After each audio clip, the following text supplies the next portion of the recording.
Thanks everyone for taking some time to come talk about this today. I'm going to speak for about 30-40 minutes or so and leave plenty of time for questions at the end. But that being said, I'm happy for people to jump in if there are pressing questions that come up throughout, maybe raising your hand and I'll pause occasionally and we can just see if there are any relevant questions as we go through. That being said, there's quite a large group, so that might get messy. We'll play it by ear. How about that? Look, today I'm going to talk about research performance measurement, but in particular, 3 aspects of that. So firstly, I'll give you just a bit of a history of research performance measurement in Australia through the lens of various government policies going back over the last 30 years or so. I'll then talk a little bit about where the field is up to, I suppose, at this point in terms of the field of research performance measurement. And in particular, some of the now apparent but earlier not so apparent unintended consequences of the performance measurement paradigm that we've been operating within, and then hopefully provide some useful insights into how performance measurement can be usefully employed in the paradigm of performance management and program management in particular as an alternative way of utilizing metrics inside of the university system. I'm going to be facing this way because I've got my presentation up on a screen, so you'll just be seeing the side of my head primarily. So I'd say pay attention to the screen and not to me talking. The first thing I want to do, as I said, is just kind of go through some of the background and historical context for research performance measurement and management in Australia through some of the Australian government policies. Now, the first one that I want to share with you is back in the early to mid 1990s, and what I'm calling here Australian policy moment number 1, and it was something called the research quantum.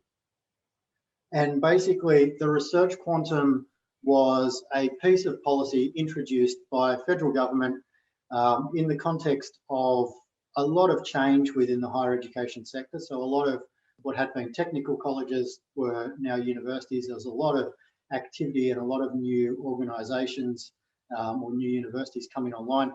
And in that context, there was a lot of policy advice coming out of the OECD in particular, suggesting that the way that economic development could harness research was to create a very large, vibrant stock of basic research that was funded by governments that the private sector would come along and innovate on top of and commercialise.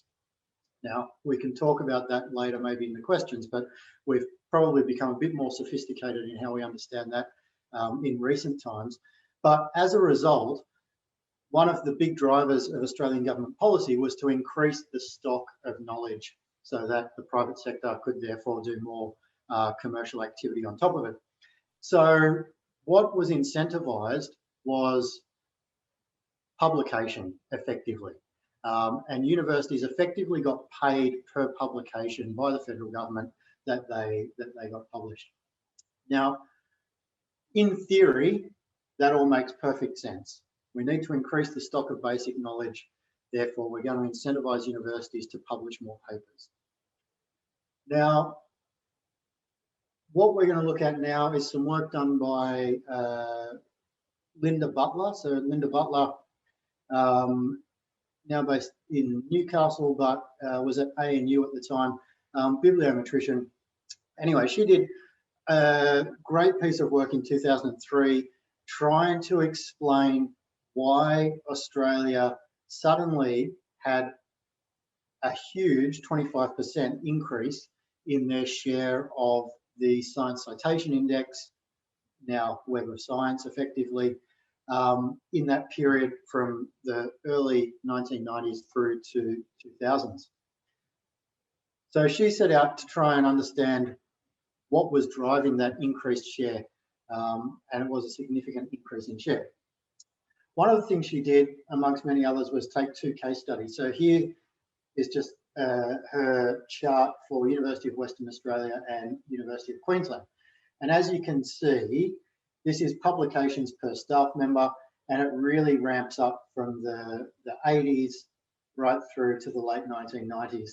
And the productivity of academic researchers in these 2 universities really ramped up. All universities picked up somewhat, and there was a bit of a crisis around the mid-1980s, but it picked back up to those levels by the end of the 1990s. But particularly in the research-intensive group of 8 universities, there was this massive increase in the number of publications that were coming out. And as it says on the left-hand side, 25% increase in our share of the Science Citation Index, or Web of Science as we talk about it these days. Now, Linda went on and interrogated this in a bit more detail. And what she found was that as that share of publications was going through the roof, the relative citation impact of the papers themselves was flatlining or decreasing. In other words, as the number of publications that Australian universities were creating was dramatically increasing, the impact of that, as measured by citations, was not incrementally increasing as you might expect it to. And the same was true across the whole country. And what she went on to find was that was a result of the journals that Australian researchers were publishing in. And it tended to be that while we were publishing more in lower impact journals, and therefore we were not accruing the additional citation share that one would expect to gain if one were increasing their publication share in high impact journals. In other words, while our productivity was increasing dramatically, the expected quality as measured through the proxy of citations was not increasing. In fact, it was decreasing. So we had this perverse outcome where we had increasing publications but decreasing quality of publications. And Linda went on to say that the data points strongly to the major influence being the changing context in which the sector is operating, increased system-wide and institutional performance evaluation based on aggregate output measures, by which she means the research quantum, appears to be altering researchers' publication habits. So productivity was increasing, quality was decreasing, and this was a direct result, in Linda's estimation, of the introduction of a policy that rewarded researchers for publishing more. It had the intended consequence of encouraging greater publication, but it had the unintended consequence of encouraging lesser quality publication, or at least publication in lesser cited journals, where the barrier of entry was a lot lower. And just to ram home the point, I've just drawn a line on this little chart again to show you when that policy was introduced in 1992. And you can see that there really is a dramatic increase in the share of publications going up from that point. Now, that's the first policy moment that I wanted to talk about. As I said, that was in the early 1990s and lasted throughout the 1990s and early 2000s. Now, as a consequence of this observation that, yes, we've increased the stock of knowledge, but the citation impact of that work is nothing like we'd expect it to be, federal government then decided to introduce a corrective policy, which was Excellence in Research for Australia. And the aim of the ERA was effectively to take that increase productivity, but really turn it towards an idea of quality again, and try and get the research agenda back on track towards being both more productive, but also productive and in the highest impact locations that the research can be published. And so from around 2000 to 2005, there was a lot of work done on the predecessor to the ERA, which was called the RQF. And the RQF had both a quality component as well as a research impact component, as in broader societal impact. But come 2009, the impact agenda was put to one side, and we were left with just the ERA, which was designed explicitly to try and measure or quantify the quality of the research that was being done inside of universities. And again, the policy intention being to shift the focus from just a highly productive and prolific sector to a highly cited as well as productive and prolific sector. Again, a lot of this was being driven by policy agendas coming out of the OECD, and some changed thinking there about the role of universities in the innovation system, and really identifying that the biggest companies in the world would go where notionally the best research was being published, irrespective of the geography, and really trying to accommodate that into the policy thinking. So 2009, the first pilot exercise for the ERA was introduced and conducted. And ERA still with us today, but ERA basically has a range of proxy measures for research quality. So it uses relative citation impact, it uses the ARC and HMRC funding that universities have received. It, at the time, used journal rankings, as in there were A-star, A, B, and C ranked journals, and all of these quality-based metrics, which were used to try and evaluate the relative quality of a unit of evaluation, which is effectively a discipline inside of each university. It wasn't about individuals, it's not about individuals, not about individual papers, but about the discipline at the university. Now, I say at the time it had journal rankings, and that's kind of Australian policy moment too that I'd like to talk about.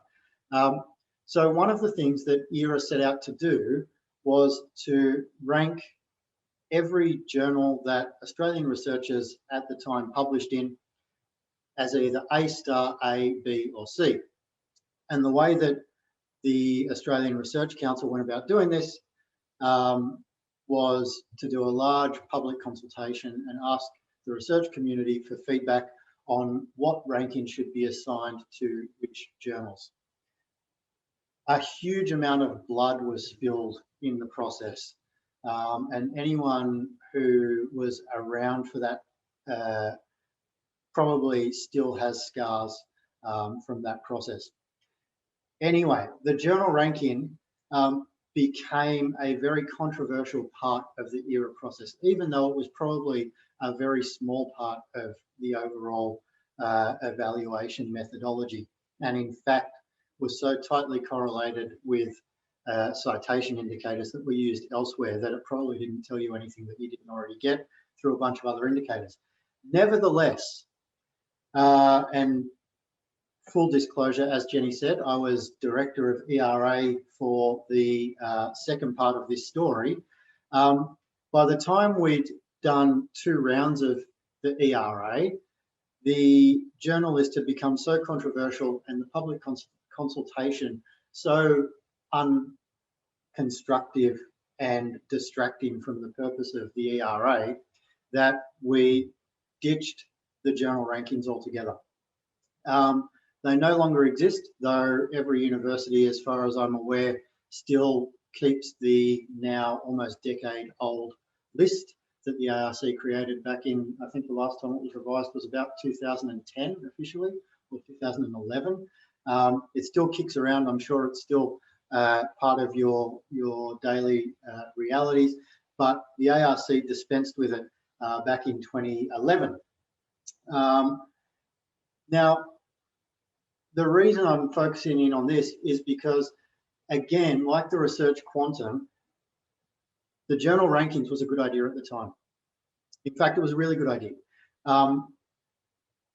And without exception, I can ask any researcher what the best journal in their field is, or what the top journals in their field are, and they will, without hesitation, tell me the top 2, 3, or 5, or 10 journals in their field. Rankings are a reality, but the government creating a list to try and systematically apply that as a measure of research quality was very controversial. Now, I've got here a few quotes from the time that I thought I'd just share with you. This is from Les Field, who was DVC research at UNSW at the time. And Les said, the journal rankings have not unexpectedly driven some very perverse behaviour within institutions, including providing incentives to publish in the listed journals rather than in the most appropriate outlets for the disciplines. And there was pressure to move away from publishing books or in books and towards listed journals, since it is what was being measured and captured by the ERA. Now, the second statement is not true, because the ERA was looking at books and book chapters as well, but this was the perception, and there was a lot of misapprehension or miscomprehension of how this was used, and the entire ERA process altogether, and I think there probably still is. But that's part of the public statements at the time. And this is Bob Williamson at the Academy of Science at the time saying, the Academy of Science argued strongly that key areas such as interdisciplinary research and new research were seriously disadvantaged by journal rankings. It's been very distressing to see some universities using publications in highly ranked journals as the basis for funding, promotions, and even staff appointments. People whose work is very relevant to Australian issues rather than internationally, and those in new fields or collaborating between several universities, have been particularly disadvantaged. What we saw, and again, I was inside the ARC at the time, what we saw at the time was almost overnight a change in publishing behaviours, and en masse a shift from people just going about their business publishing wherever people were publishing to a highly incentivized decision-making process where people were choosing to publish only in a very limited set of journals, to probably the expense of that research winding up in front of the appropriate or the best possible audience. As I said, we still live in this paradigm today, even though the ARC has moved on. Universities still employ some version of this, whether it's through using journal impact factors or whether it's through using the ARC's, again, now 10-year-old list to mandate or to at least reward people for publishing in particular venues. Point I'm trying to make is, like the research quantum, great idea at the time, but this particular metric had lots of unintended consequences and really shifted the decision-making process of researchers and institutions as to what their priority was. Their priority was squarely to maximise their outcome on ERA performance. Now, policy moment number 3. I'll just stick with ERA for a moment. So, just to come back to my narrative. Early 90s, we needed to increase the stock of knowledge, so we incentivised universities to publish more by paying them per publication. The unintended consequence of that was that the relative quality of the venues we were publishing in went down.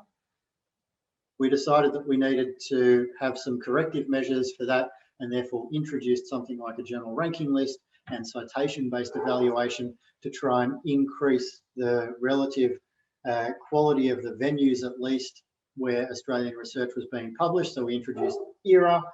ERA had an unintended consequence of shifting everybody's collective attention to only publishing in those A-star and A-ranked journals, often at the expense of publishing in the most appropriate venue for the research. The other thing that happened on the back of ERA was that because there was such a focus on publishing in A and A-star journals, a lot of the other important missions of universities, like public engagement, like research translation and commercialization, like achieving or leading to economic, health, environmental, social benefits, all fell by the wayside. And so the most recent incarnation of the research measurement agenda is engagement and impact. And the ARC now runs, and it's going to be every 3 years, parallel with ERA, and they've run their first pseudo round of this recently, but an engagement and impact evaluation. Now, the logic for this, and again, full disclosure, I'm quoting a report that I wrote here for the Academy of Technology, but it captures the views of the sector at the time, which was, while research excellence is desirable in its own right, it's not a sufficient driver of innovation and is only one dimension of the mission of universities. A focus on excellence is often at the expense of other important activities such as university collaborations with private and public sectors, entrepreneurial behaviour and knowledge transfer. So as a direct result of that kind of thinking, and again, identifying that ERA had led to this unintended consequence of focusing universities on one particular mission at the expense of others, the ARC has now introduced this engagement and impact assessment. I won't spend too long, in fact, I won't spend any time talking about how that works. Suffice it to say that the policy aim is to try and encourage universities to now focus on engaging with users of research in the public and private sectors, whatever form that might take and whatever that might mean. But again, the transition from we've introduced a policy, the policy has done what it set out to achieve, but it's in the process had some unintended consequences which are quite dramatic and have been quite sudden. We need to introduce a corrective measure is still the kind of cycle that we're going through.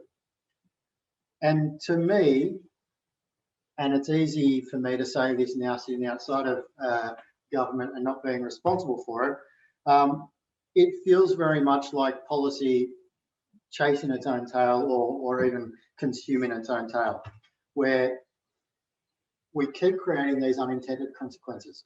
So we had policy moment one where we thought we need to do more research. There was the unintended consequence that the research quality went down.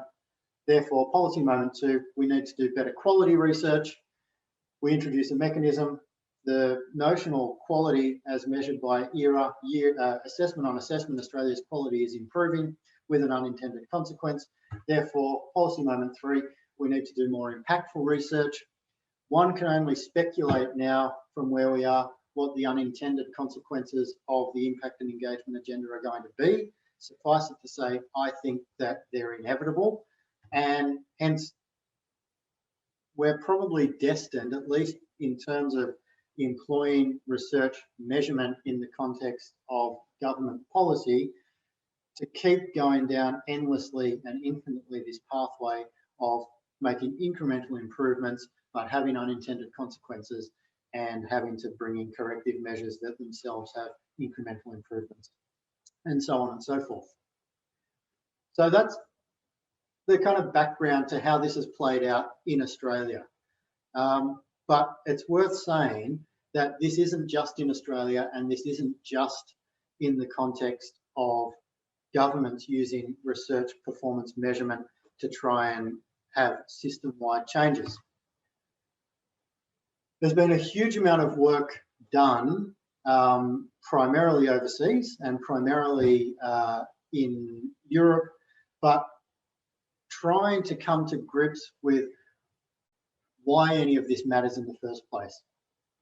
And there are a few things that we can say definitively about how research measurement, again, not just at the national scale, but down in the careers of individual researchers inside of labs and the decision-making of individual researchers is impacted by the use of the at least traditional set of measures that we've been talking about so far.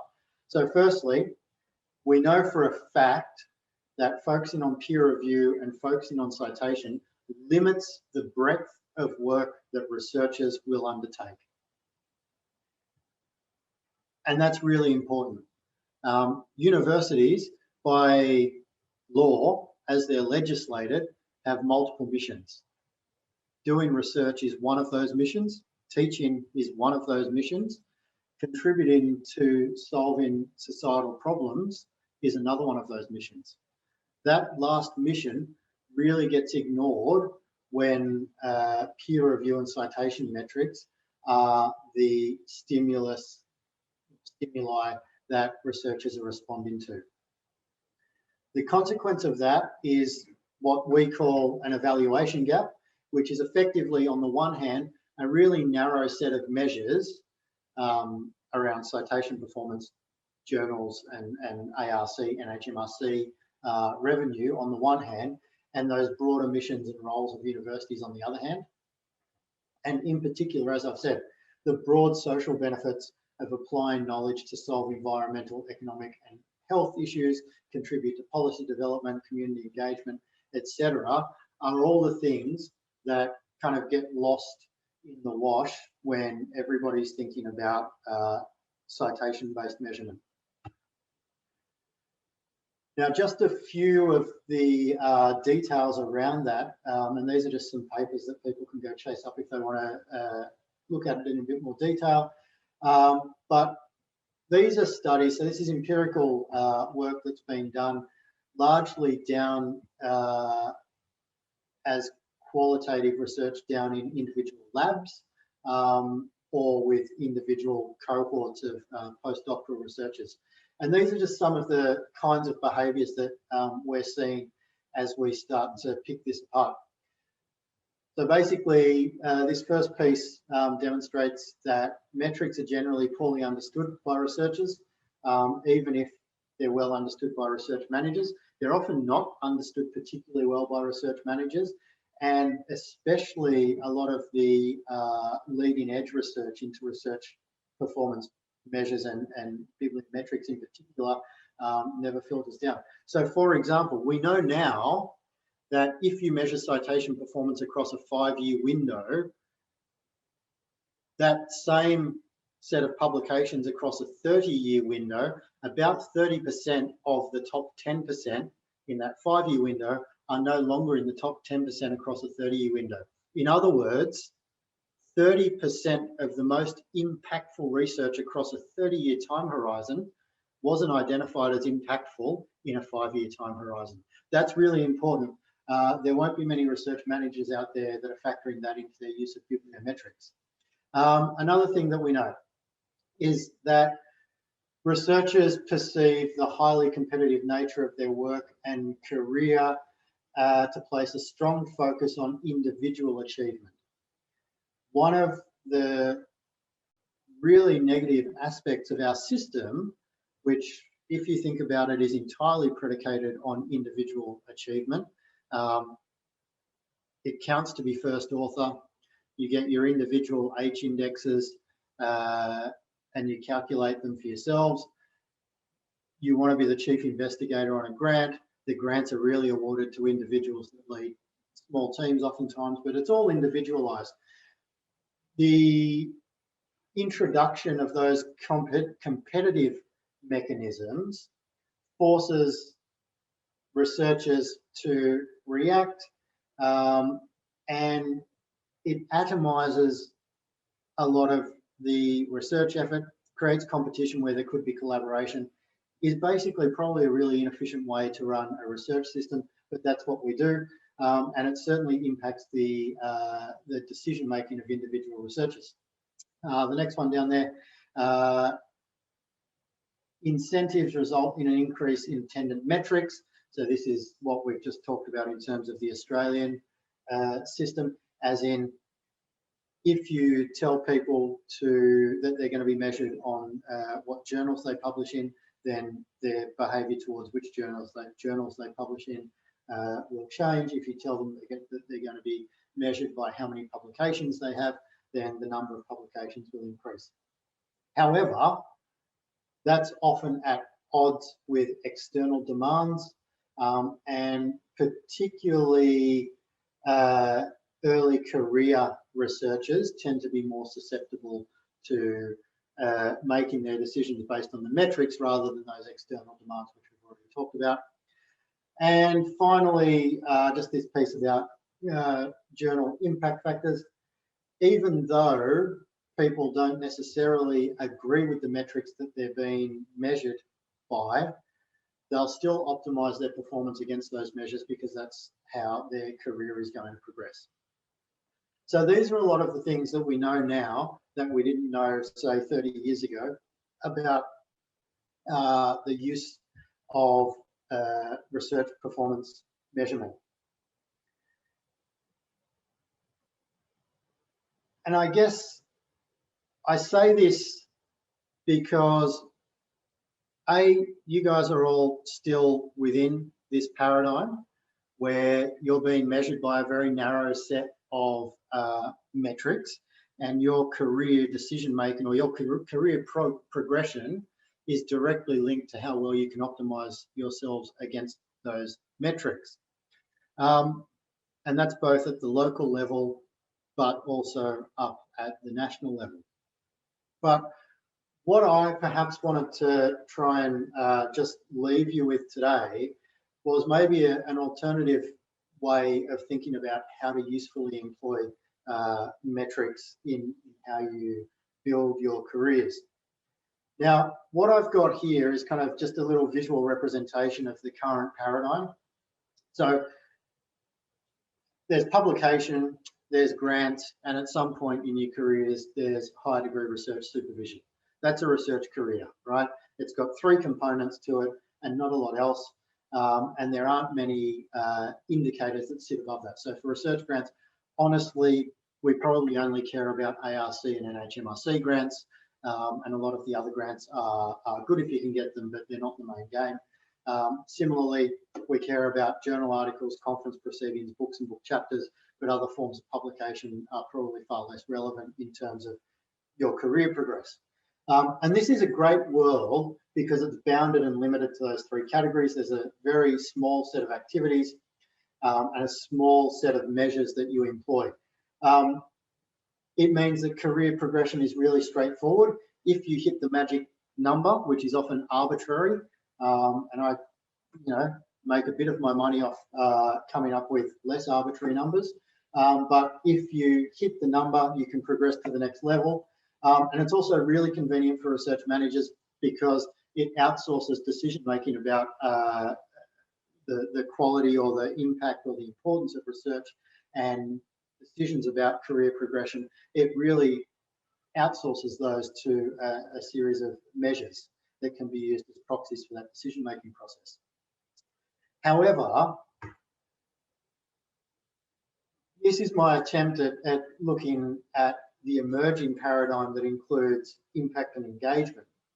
And as you can see, even if we just expand it out a little bit to impact and engagement and what we mean by that currently through the ARC engagement and impact exercise, you can see that it's a vastly larger world and it's far less conducive to easy measurement.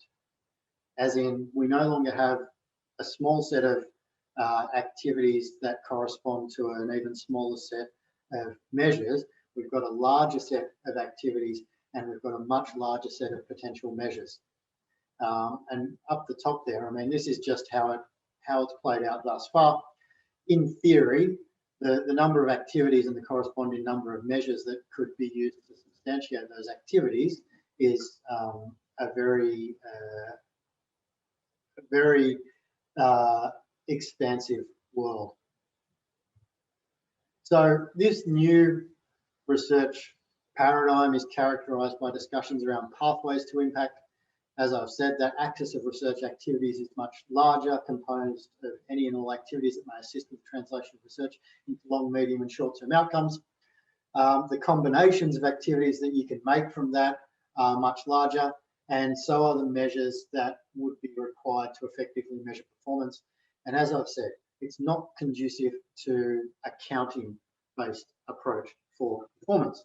So what do you do with all of that?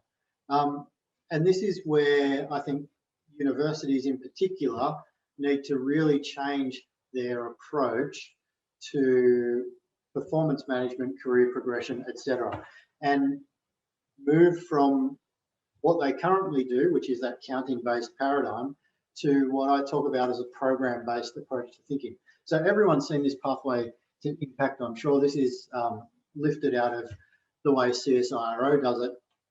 But there are a few really important nuances to thinking about programs as opposed to thinking about annual review cycles where you count 2 or 3 things. Programs of work start with their objectives. So what's the objective we want to achieve? What's the outcome that we're aiming for? And they work backwards from there.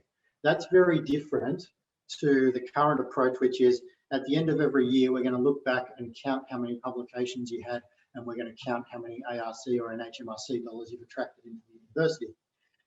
In this new program-based world, you have to start from what are the intended outcomes of the research program and work back from there in terms of trying to work out what measures you might employ to speak to that. Programs in that respect are prospective, as in they look to the future. They are retrospective, as in you monitor them and you manage them as they go on, but it's not retrospective again in the terms of every year we're going to count what we've achieved. They're retrospective in the sense of in an ongoing way, maybe even monthly, we're going to manage this program and make sure that we're hitting the milestones that we've set for ourselves. If we're not hitting the milestones, we're going to change tack, we're going to put more resources in, we're going to do whatever it is we can to try and make sure that we achieve those objectives that we're setting out to achieve. They're also emerging, as in that process of trying to manage them in the current state. Programs also run across years and can't be evaluated on annual cycles. There's no point looking at a program of work every year and trying to work out whether it's succeeded or failed. A program gets evaluated at the end of a program, and it hasn't succeeded or failed. It's either proven out its logic or failed to prove out its logic, and therefore the logic needs to be revised in order to try and achieve those objectives next time around. Programs employ proxy measures and direct measures to demonstrate their outcomes and impacts, but just going back to this chart over here, they select the measures that relate to the objectives that they're trying to achieve. It's not a one-size-fits-all approach to measurement, which is the current paradigm that we've got, but it will pick out the measures that are appropriate in order to translate the outputs of the programs into the outcomes of the programs. Programs are adjusted over time. I've already talked about that a little bit, but programs effectively have to be updated. When I work with a client to develop up a research program, there's probably monthly review of the program or monthly management of the program where the governance team gets together and updates the program and adjusts it and says, all right, we had an assumption over here that if we did X, it would lead to Y, but we've done X and Y didn't happen, therefore we need to do something else instead of X, or we need to revise the idea that Y is what we want to do. So that kind of thinking is built into the ongoing management of a program. And importantly, programs should also consider the counterfactual. Again, programs are trying to achieve an objective.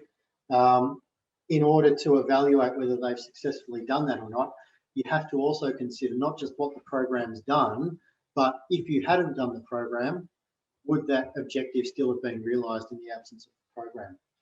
If so, why bother with the program in the first place? So all of this kind of thinking is very different to the way that research, measurement and management is currently done. But as I see it, this is the way that the entire sector needs to move in order to, A, avoid the inevitable consequences of the impact and engagement agenda, but also just to get out of that trap of trying to stay within that counting paradigm, which is very limited, which always has unintended consequences, and is always going to have that gap between what you measure and what the mission of universities is.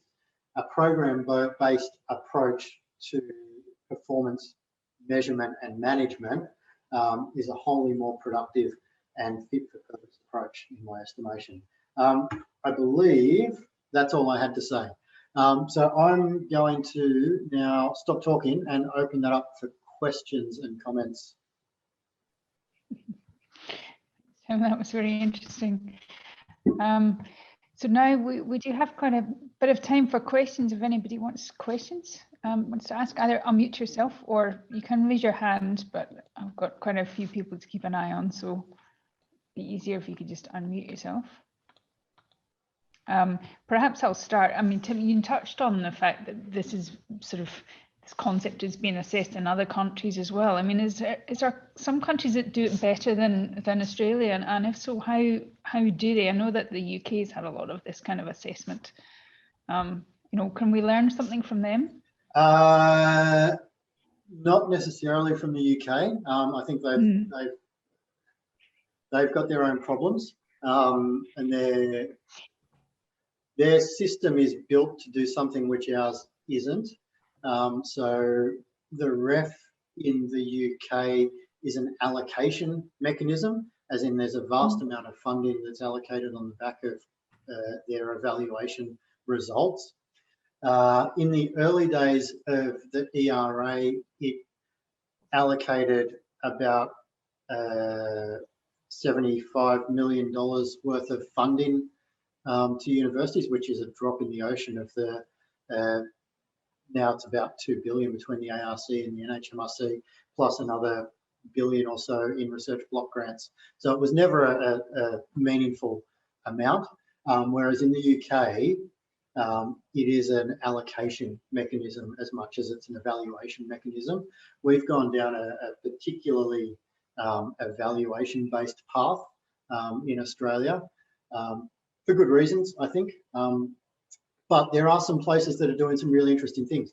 So I think it's the Netherlands, for example. The Netherlands now has a pool of funding for universities, which is effectively allocated by public ballot. So the public effectively casts votes on a pool of university-based funding and who gets it and for what. In South Africa, there's a really interesting and I think it's still the case, at least was last time I spoke with them, but when they're doing their equivalent of ARC funding allocations, the academic committees pick the grants that will get funded, but the bureaucrats inside of the ARC equivalent, the South African Research Council, actually determine how much funding those projects will get, and they're allocated against priorities, etc. So that's a hybrid where there's you know, government-driven priorities in terms of the amounts of funding, but still funding the best as judged by peer review and academic measures. And then there are a few research institutes that are moving off that counting paradigm. So I think there's a Danish hospital or clinical-based research group, so they're inside a hospital. And at least their senior researchers have been moved off annual performance reviews and onto five-year program reviews. So there are bits and pieces of this happening around the place. There's a push from within my kind of community of you know, the academic community working on research evaluation and the leading practitioners to try and push a more program-based approach. If anyone wants to kind of catch up on the leading thinking of this, out of Leiden, out of the Netherlands, there's a woman called Sarah de Rijk, who's probably the leading researcher on this, R-I-J-C-K-E. Read her stuff, it's amazing. She's done all that empirical work, but she's also, she was the lead author or the instigator of the Leiden manifesto that got published in Nature a few years ago about If research evaluation experts like myself can't be in the room when these metrics are being used, here's a set of principles that should be followed.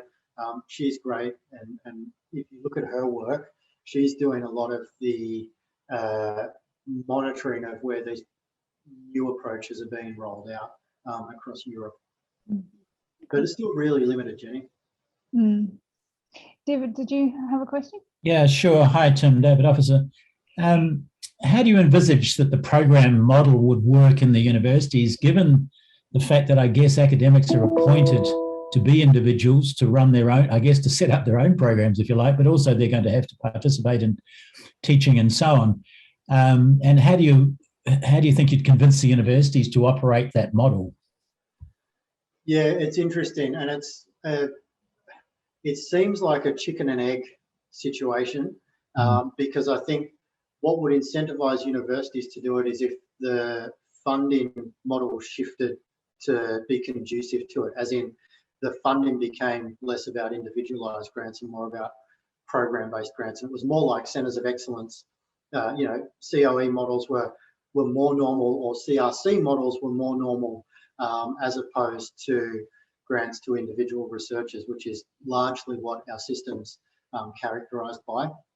However, that being said, one of my observations, at least in Australia, and I don't know that this is the case elsewhere, but at least in Australia, the dynamic between government forming policy around this stuff and academics adopting it has actually gone the other way, insofar as government hasn't invented this stuff, government has lifted this stuff out of academic practice. So citation metrics, journal impact factor scores, H-indexes, etc., all existed before government started using citation metrics to measure universities through the ERA. As I said, journal rankings are implicit in what you guys do on a day-to-day basis and the decision-making that you have, and anyone can tell me the top journals in their field or where they'd love to be published. But government didn't invent that. Government tried to use that as a measurement tool. So what I've observed is that government will actually reflect back, and I think it's because they're risk averse, government will try and reflect back the academic norms in how they evaluate research, and always try and preserve as much as possible the sanctity of peer review. So I think that, in fact, universities could move first and government will follow. And I think that's got to be the dynamic. And I think it just takes one university to demonstrate that there are advantages in doing it this way. And they're going to be efficiencies primarily, I think. But they're also going to be, efficiencies in terms of being able to, the same efficiencies you get from a centre of excellence. Efficiencies in terms of infrastructure, in terms of resource, in terms of collaborative power. Once that kind of becomes apparent, I think we'll see it proliferate. Okay, thanks. And I'll just read out Tillet's question in the chat, which is related to this as well, what you were just saying, which is, he's asking, does the programme approach require more involvement of research managers? And in a practical sense, does that come out of the research budget? I guess some fields also more often have research managers than other fields, right? Yeah, and look, where I've applied this and built programs around this, it probably hasn't been, it's been at a higher level in terms of it's been a university-wide research program, for example, or it's been around research precinct, or something at a larger scale, and in that, I think basically you need a layer of governance, and the role of, so I think about it like this. There are three layers, right? At the top layer, you've got a strategy. So a university strategic plan, or a faculty strategy, or a centre of excellence strategy, or a CRC, whatever the strategy is. Down the bottom, you've got all of the researchers doing their thing, and you're the sum of your parts down at the bottom. But what you need in the middle is a layer of governance, and I'll tell you what I mean by that in a moment, but a layer of governance that's able to take the best of what's happening down at that bottom level, raise it up and scale it out, and really back it, and incorporate it into the strategy level, right? So you need that intermediary, which is governance, to bridge those two worlds. And that's what universities don't do well at all, right? They do the strategy bit okay. I mean, I'd argue they don't, but they all have strategies. You guys do a great job of being researchers, but it's the bit that actually brings the strategy and the individual researchers together, which is done really poorly inside of universities. Now, when you're doing it based on a program, so if I just go back to my slide, I mean, let's say instead of just circles with inputs, activities, outputs, outcomes, impact on it, that's actually got inputs, $50 million, activities, recruit 3 staff, undertake this research project and this research project. Outputs will be five papers, increased engagement with our partners, blah, blah, blah. The outcomes will be increased productivity, will change this thing in the real world, etc. And you're sitting around as a group of managers or a group of researchers or whoever's responsible for the program on a monthly basis saying, how are we going with the recruitment? Have we, how's that project that we funded progressing? How much of the $50 million is left?